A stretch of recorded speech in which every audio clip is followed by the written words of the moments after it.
সেফটির জন্য নিছি একটা লাঠি আর জিনপুরির লেগে নিছি একটা গ্যাস লাইট। এটা ভিতরে ঢুকতে কেন জানি ভয় লাগতেছে। এই যে দেখো সিঁদুর দেখা যায়, আর এটার ভিতরে নাকি শিয়াল থাকে। Hey guys, welcome back to our new episode and horror blog. তো আশা করি সবাই ভালো আছো, আর আল্লাহর রহমতে আমিও অনেক অনেক ভালো আছি। তো আমি এখান থেকে ওই যে ভয়ানক জঙ্গলটা আছে ওইটার ভিতরে আমি যাইতে চাইতেছি এই ঠাড়া পড়া দুপুরের ভিতরে। সন্ধ্যাবেলা তো জীবনে এত সাহস পাইতাম না। তো সেফটির জন্য নিছি একটা লাঠি নিছি, কারণ সাপ পোক যদি থাকে তাহলে বাইরে মাইরে এলাম। আর জিনপুরির লেগে নিছি একটা গ্যাস লাইট। আর আমাকে এখান থেকে সাবধানে যাইতে হবে, যে জঙ্গল আর সাপ পোক দেখা ভাই আমার অনেক ভয় লাগে। তো গাইস কি করবো বুঝতেছি না। হাত তো দুইটা, এক হাত দিয়ে ক্যামেরা ধরে রাখছি, আর এক হাত দিয়া এই যে লাঠিটা, যদি সাপ আসে বাইরে মেরালামো, আর সাপ আর জিন যদি দুইটা একসাথে আসে তখন কি করবো? লাঠি দিয়া বাইরে আমো নাকি গ্যাস লাইটে আগুন জ্বালামো? হ্যাঁ, তখন ক্যামেরা ফালাই দিয়া শুরু করে দেবো আমি আমার মতো। তো আগে আপাতত এই গ্যাস লাইটটা পকেটে ঢুকাই। আর আমি এই ব্লগটা বানাইতেছি কিন্তু আমার জীবনটা বাজি রেখা। গাইস একটা লাইক আর সাবস্ক্রাইব করে দাও। আর একটা জিনিস, প্রত্যেকটা গ্রামে, প্রত্যেকটা জেলার গ্রামের ভিতরেই এরকম একটা ভয়ানক জায়গা থাকে।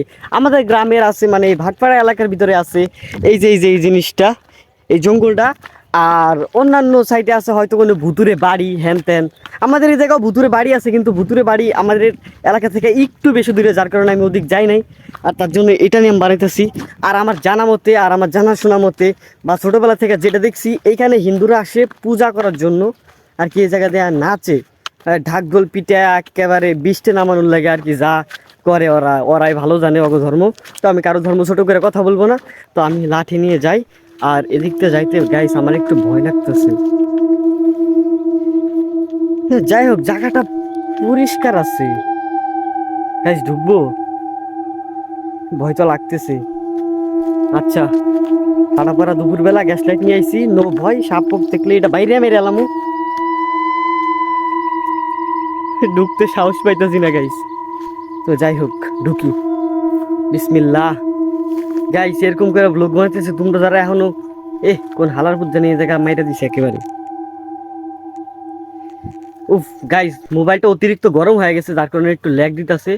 আর আমার এটা ভিতরে ঢুকতে কেন জানি ভয় লাগতেছে। না ডরাই গেছি আমি। আইছো তুমি? ভাই পাইছি প্রচুর ভয় পাইছি আমি। কই কি রে, আশেপাশে কেউ নাই। হ্যাঁ কেনা দেখ, এটা ভিতরে আমি একটু ঢুকি। না সমস্যা নাই। সমস্যা নাই তো, রিল্যাক্স। ও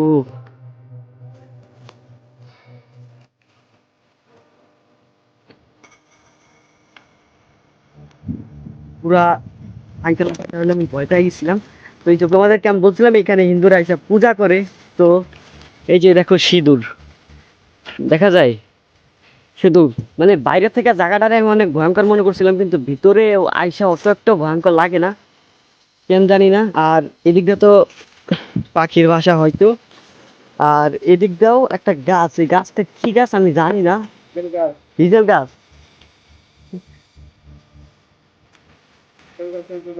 ও হিজেল গাছ রে। আর এটা হিজেল গাছ। আর এই যে জায়গা দেখেন কয়লা আগুন ধরে গেছে, বা আগুন ধরাই দিছিল। শিয়াল এটার ভিতরে, আর এটার ভিতরে নাকি শিয়াল থাকে। বাবারে। আর এই যে সে ভয়ানক জঙ্গলটা, যেটা দূর থেকে দেখতে অনেক ভয়ঙ্কর লাগে, আর ছোটবেলা থেকে যতটা জানছি এটা অনেক ভয়ঙ্কর একটা জায়গা। তো এই জায়গা এখন এরকম। আর একটু ঘোরাফেরা দেখি, আমাদের আঞ্চলিক ভাষায় হিজেল গাছ বলা হয়। এই যে গাছটা অনেক। তো যাই হোক,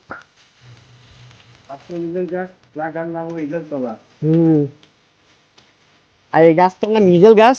আর এই জায়গা আমাদের গ্রামের মানুষ এই জায়গাটারে কি জানি বলে, হিজেল তলা এই গাছের নাম।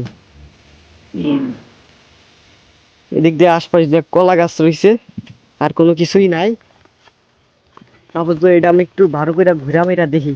ভাবছিলাম সাপ পোক থাকবো, কিন্তু এই জায়গায় কিছুই নাই। সেফটি নিয়ে আইছিলাম। এটাই ছিল এই জায়গাটার ট্যুর। একটু সামনে থেকে দেখাই জিনিসটা। চলো সামনে যাই, সাপ পোক আছে নাকি এই জায়গা সাবধানে থাকা লাগবে। আর এই দেখো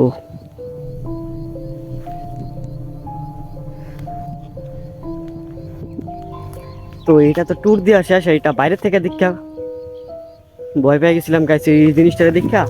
আমি মনে করছিলাম সাপ সাপ। যাই হোক এটা দূর থেকে দেখায় কেমন লাগে। আর এটা এই যে দেখো গাছের পাতার ফল হয়েছে দিক দিয়া, দূর থেকে দেখায় জিনিসটা কেমন, জায়গাটা কেমন।